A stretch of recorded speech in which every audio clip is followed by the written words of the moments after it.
Hi மக்களே, இன்னைக்கு வீடியோவில் இந்த பிராண்ட் நியூ டிவிஎஸ் என்டார்க் 150யோட ப்ரோஸ் அண்ட் கான்ஸ் பற்றி தான் பார்க்க போகிறோம். ஃபர்ஸ்ட் இந்த வண்டியோட ப்ரோஸ் என்னென்ன அப்படின்றத பார்க்கலாம். இதில் ஃபர்ஸ்ட் விஷயம் இந்த வண்டியோட பர்ஃபார்மன்ஸ் அண்ட் ஹேண்ட்லிங் தான்.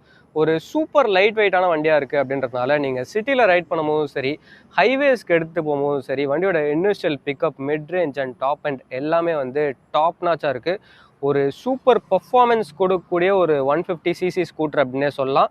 அண்ட் அடுத்த விஷயம் பார்த்தோம் அப்படின்னா, இந்த வண்டியோட லுக்ஸ் ஒரு ஷார்ப்பான டிசைன் கொடுத்துருக்காங்க. சூப்பர் அக்ரெசிவாக இருக்குது பார்க்குறதுக்கே. ஒரு காம்பேக்டான ஒரு 150cc ஸ்கூட்டர்னே சொல்லலாம். அண்ட் மூணாவது விஷயம், இந்த வண்டியில் கொடுத்துருக்க ஃபீச்சர்ஸ், ஒரு எல்இடி ப்ரொஜெக்டர் செட்டப்பாக இருக்கட்டும், 5" TFT கிளஸ்டராக இருக்கட்டும், சிங்கிள் சேனல் ஏபிஎஸ்ல வருது, ட்ராக்ஷன் கண்ட்ரோல் சிஸ்டம் கொடுத்துருக்காங்க. ஸோ கான்ஸ் அப்படின்னு பார்க்கும்போது இந்த வண்டியோட ஃபிட் அண்ட் ஃபினிஷில் ஸ்விட்ச் கியர்ஸ்லாம் வந்து ப்ரீமியமாக பண்ணியிருக்காங்க. ஆனால் பாடி பேனல்ஸ் வந்து இன்னும் கொஞ்சம் ஸ்டர்டியாக, இன்னும் கொஞ்சம் ஸ்ட்ராங்காக இருந்திருக்கலாம். அங்கங்கே வந்து பேனல் கேப்ஸ் அப்படின்றது இருக்குது.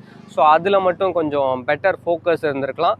அண்ட் சஸ்பென்ஷன் செட்டப் வந்து ஃபர்மராக கொடுத்துருக்காங்க அப்படின்றதுனால உங்களுக்கு வந்து கம்ஃபர்ட் லெவல்ஸ் வந்து கொஞ்சம் லேக் ஆகுது.